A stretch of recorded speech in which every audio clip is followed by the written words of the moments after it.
আজকে চলে এসেছি ক্লায়েন্টের বাড়িতে কাজ করতে, বাট বাকি দিনের মতো একদমই কাজটা আজকের নয়। তো মানে একটা বাজে সিচুয়েশান ফেস করতে হয়। তো দেখো, নেলসটা করতে করতে 10 মিনিটের মধ্যে চলে যায় কারেন্ট। আর সত্যি কথা বলতে আমরা হাতেরটা শেষ করে দেন পায়েরটা শুরু করি। বাট হাত আর পায়ের আমি নেলসটা বসিয়ে দেখি কারেন্ট চলে গেছে। আর 1 ঘন্টা অবধি আরও আদার্স কাজগুলো করে দেখি একদমই কারেন্ট আসছে না। আর জিজ্ঞেস করার পরে জানা যায় যে বিকেল 5টা-6টার আগে তো কারেন্ট আসবে না। এবার তো আমার ক্লায়েন্ট ভীষণ খারাপ ফিল করছে, মানে সত্যি বলতে সে খুব গিল্টি ফিল করছে। বাট আমার একটা ফোঁটাও খারাপ লাগেনি।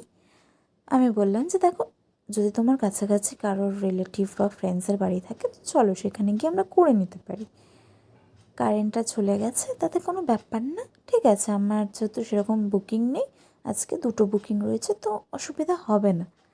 বাট সিরিয়াসলি বলতে এটা একটু প্রবলেমেটিক হলেও তার তো দোষ নেই, কিংবা আমারও দোষ নেই। আমরা দুজনেই টাইমে অ্যাটেন্ড করেছি। আর অনেকে টাইমে আসে না, তাছাড়াও তারা বলে যে এই কাজ সেই কাজ, কিছু ক্ষেত্রে বোঝা যায়। বাট তারা আলটিমেটলি আমাদের টাইমটাকে সেইভাবে রেসপেক্ট করতে পারে না যেইভাবে সে করছিল। তো দেখো, সে আমার সময়টাকে ভ্যালু দিয়ে আমাকে বারবার বলছে ঠিক আছে চলো আমি গাড়িতে করে যাই, কিন্তু যতটা পারা যায় তাড়াতাড়ি করছি। তো আমরা চলে যাই লোকেশানে, আর সেখানে গিয়ে আমরা ঠিক করি যে ঠিক আছে এখানেই কাজটা শুরু হবে। আর দেখো, কিছু না, আমরা চলে যাব একটু পরেই ক্লায়েন্টের বাড়িতে। আর সেখানে গিয়ে আমরা শুরু করে দেবো কাজ। দেখো, কাজ করতে করতেই ওখানে কারেন্ট তো ছিল, আর কোনো যাওয়ারও ব্যাপার ছিল না।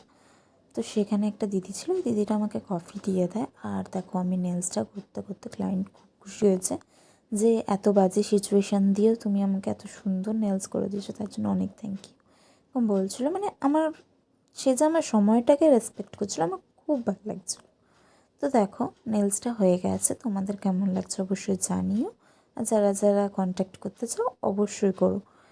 দেখো, আর হাতেরটা তো সুন্দর হয়েছে, আর পায়েরটা তার ভীষণ ভালো লেগেছে। আর লক্ষ্মী লক্ষ্মী পা, মানে খুব সুন্দর পাটা লাগছিলো। তো নতুন বউ আলতা পরবে, আরও সুন্দর লাগবে। দেখো, আফটার বিফোরের কিছু ফটো ছাড়লাম, কেমন লাগছে অবশ্যই জানিও।